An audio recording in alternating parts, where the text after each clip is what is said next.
Western civilization. In world history. Western civilization and how to fit it into thinking about world history. During the past 15 years, American educators, and sometimes the general public, have been treated to vigorous debates about the merits of teaching Western civ versus those involved in the newer subject of world history. The debates continue today, as we will briefly detail below. Typically, they proceed in an either-or fashion. One must either be devoted to the special virtues of Western civilization or one must embrace the world history vision, and there is not much in between. Correspondingly, we lack materials that would help students in a Western Civ class think about a world history framework, or those in world history to spend just a moment on issues specific to Western Civ.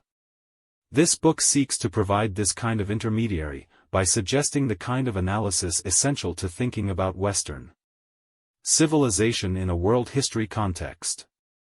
I do not pretend to believe that the book will end debate. There is no question that choices have to be made between Western civilization and world history courses, in terms of the amount and nature of factual coverage and key aspects of the interpretive approach as well. Those who think that Western Civ is a special experience that must be protected from the baleful influences of other civilizations will never be pleased by an effort to combine. And some world historians who see their mission as downplaying and attacking the West may not be conciliated either, though this is frankly a lesser problem. Because the passions are not as widely shared, at least in the United States. Still, this essay does proceed on the premise that we can do better in linking the two subjects than we have in the past. And there is a second premise. One of the problems in talking about Western Civ, whether in world history context or more generally, is that several crucial issues in presenting Western civilization have not been well articulated.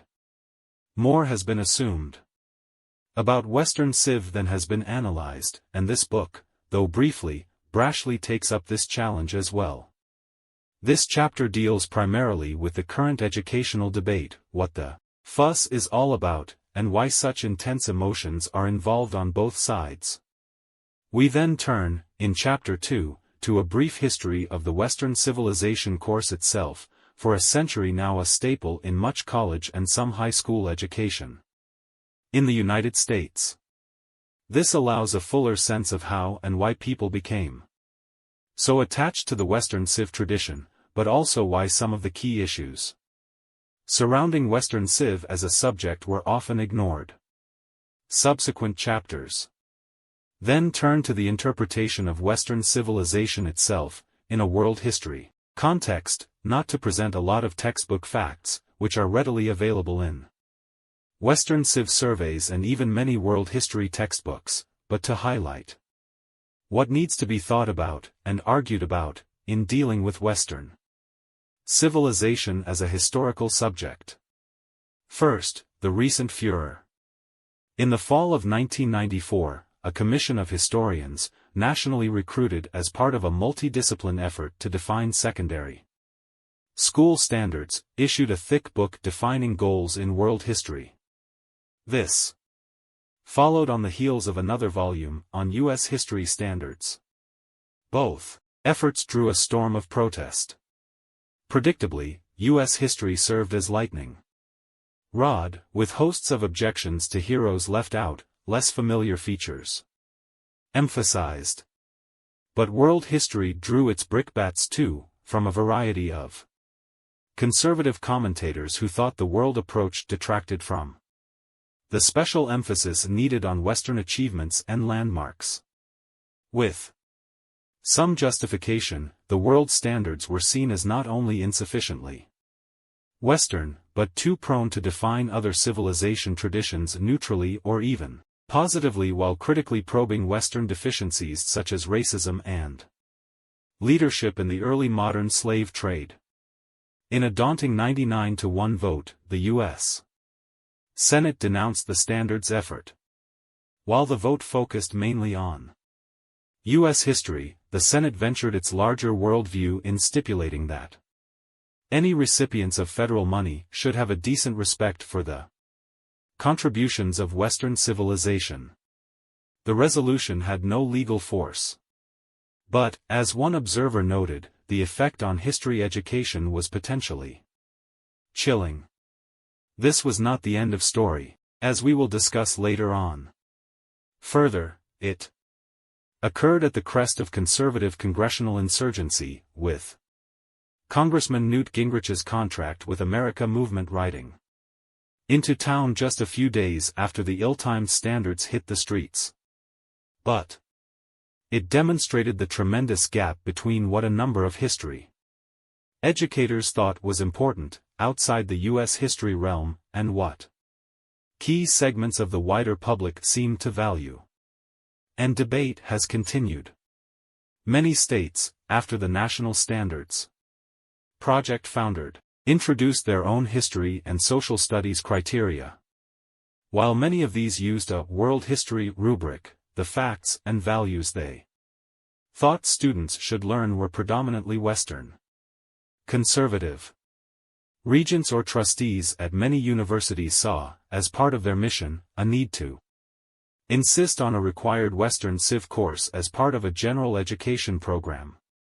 In one case I was personally involved in, a partisan board forced a Western Civ requirement down the throats of a reluctant faculty, which had, however, been willing to install a looser Western and American values and institutions rubric.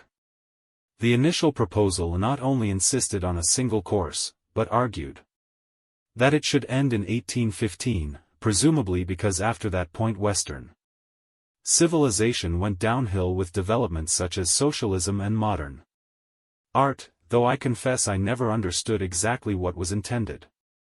Happily, this particular constraint was lifted, but the requirement remained. Members of the board felt passionately that exposure to Western Civ was a central part of proper education, even at the cost of public controversy and a nasty if short-lived dispute with the faculty. And there were others, educators as well as political partisans, who saw a new mission in maintaining or reviving Western Civ courses in the 1990s and 2000s, as an essential criterion for the educated person. Even the tragedy of September 11, 2001 brought controversy. Most Americans reacted to the terrorist attack with the realization that we needed to know more about the world as a whole, and particularly about Islam and Central Asia. But a conservative counterthrust, sparked in part by Lynn Cheney, the wife of the nation's vice president, argued that the nature of the attack showed how essential it was to rally around Western standards, which in turn must not be diluted by curricula that focus diffusely on the world as a whole. West versus world has, for almost 2 decades, been enmeshed in what some have aptly called the culture wars in the United States. One group, the cosmopolitans, have argued that since we live in and are affected by the world as a whole, we need to know about it, that a narrow focus on the West alone does not provide the breadth of understanding required in an age of globalization. Some members of the group also worry about the limitations of certain Western values, and even see a world history approach as a means of West bashing. And while this is not the most common approach in the world history camp, it is often argued that a world perspective will help students gain the capacity to step outside their own value system to take a critical, though not necessarily hostile, look at potential limitations and parochialisms.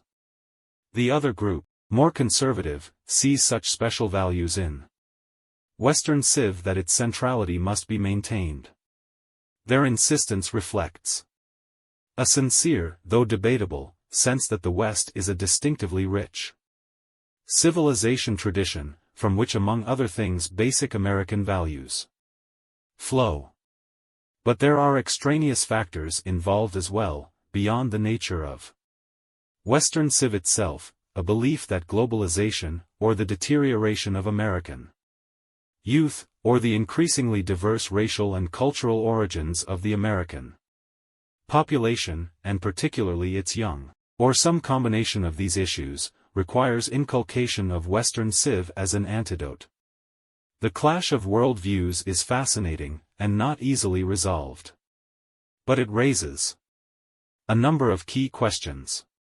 First, and this one will preoccupy us recurrently throughout this essay, how much does the extra baggage thrown into the pleas for Western Civ distort our historical understanding? If Western civilization instruction is intended to discipline diverse cultures within the United States, for example, does this also involve a tendency to preach and whitewash, rather than analyze the Western experience? We will see that, as the tradition of teaching Western Civ developed during the 20th century, so many matters were assumed that key questions, including, sometimes, a careful discussion of when Western Civ began or even precisely where it was located, were left untouched. Many of these problems are fixable, but they must be addressed if Western Civ teaching is to live up to its promise. The second set of questions involves the possibility of reconciliation.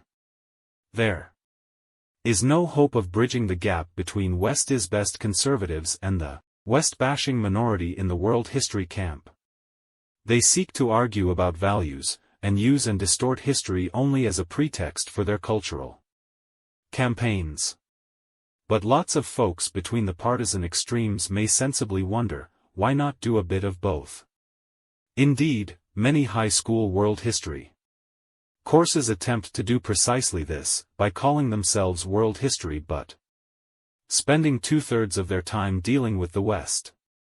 The problem is that this compromise does not do justice to global issues, for they are constantly seen through a Western lens.